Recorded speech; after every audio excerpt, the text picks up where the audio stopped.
Learn to say no in your life, whether it be it in your business, be with your family, your friends, your children, your spouse, your boss, your colleagues, your neighbors. Everybody around you must know that you are allowed to say no without having to explain yourself.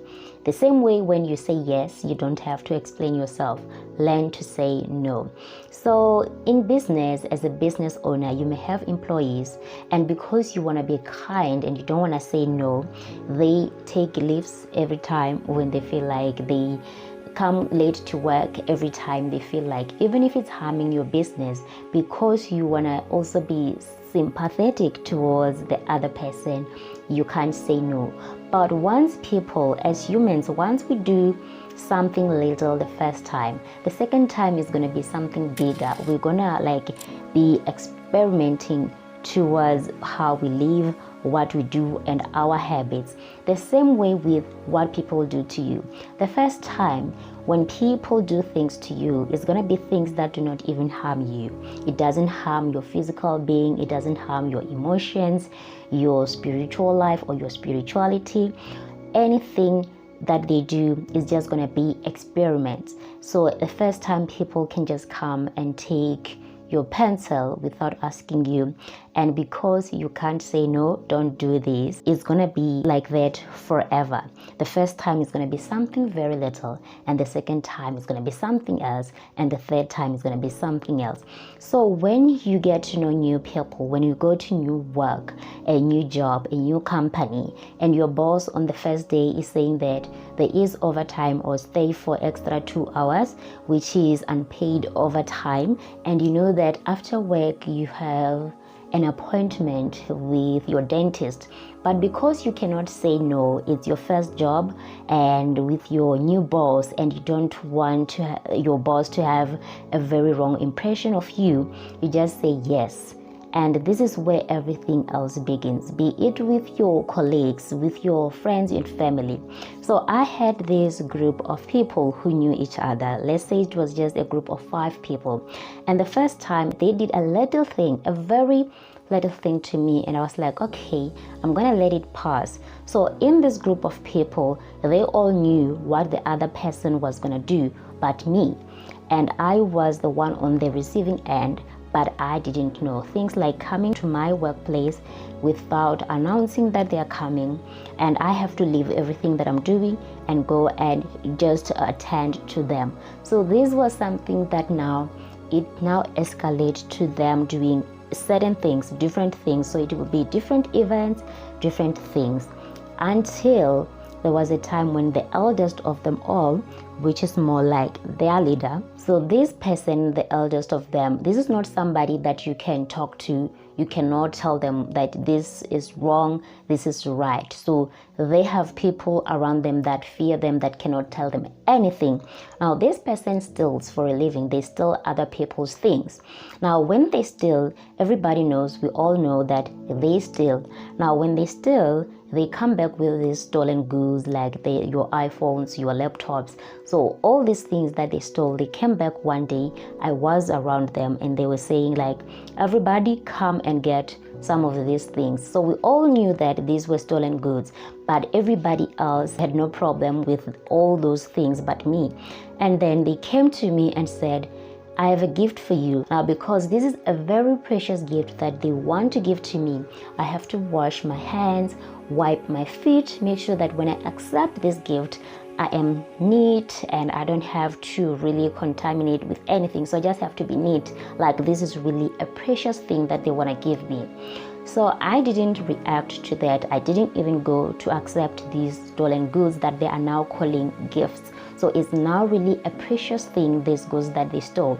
So I didn't go, and they were very upset that I didn't accept those stolen goods. And days went by, and then they called me to tell me how unhappy they are that I didn't accept those stolen goods, which they're still calling their precious gifts.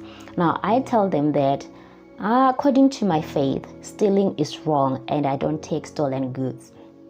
When I tell you that the topic changed immediately, it was no longer about the stolen goods that do not belong to any of us.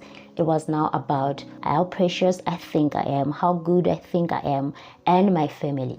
My family, which was not even there to receive these goods, which was not even called to accept these stolen goods. So everything changed, and it was just a lot of misunderstandings. Now it was about things that were not even about these stolen goods. Now I am the one who let things get to that point, because all this while I was letting little things slide, because I was thinking that, okay, maybe this person, they don't understand things the way I understand. Let me not talk about it. Let me not say no to this and saying that it's wrong. So because I let those little things happen, now it came to a point where I just have to do things that I do not agree with, that but according to my faith it's wrong, according to my spiritual being it's wrong. So I just have to accept these stolen goods because I let other little things happen to me.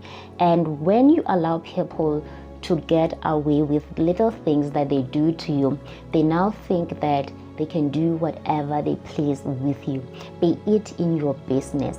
Learn to say no. You can say no simply because you are lazy to do it, because you don't want, or because it's wrong according to you.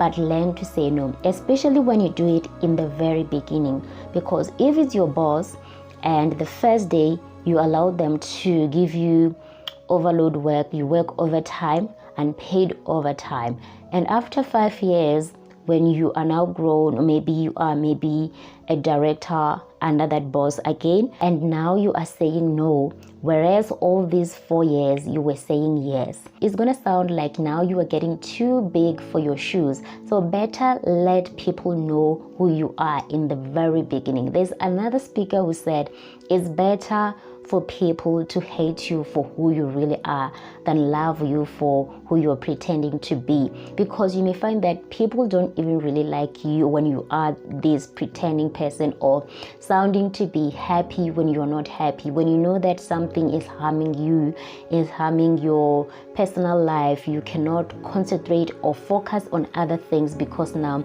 there is this thing that happened last night to you and you were too afraid to speak out, and because of that you are now going over and over and over it in your head, because you don't want to speak out, you don't want to say no about things that are harming your soul, things that are harming your physical being, your emotional being.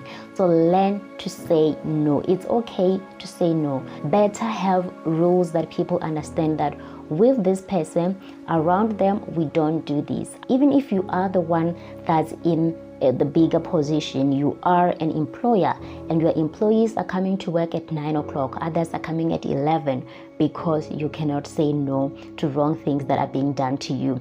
So this has to apply everywhere in your life, even from little things.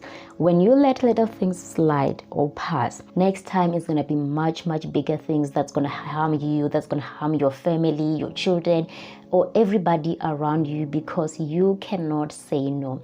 So say no from the very beginning, and you will be saving yourself a lot of headache and injury, and you will have a happy life. And thank you so much for watching this video. I will see you in the next video. Cheers.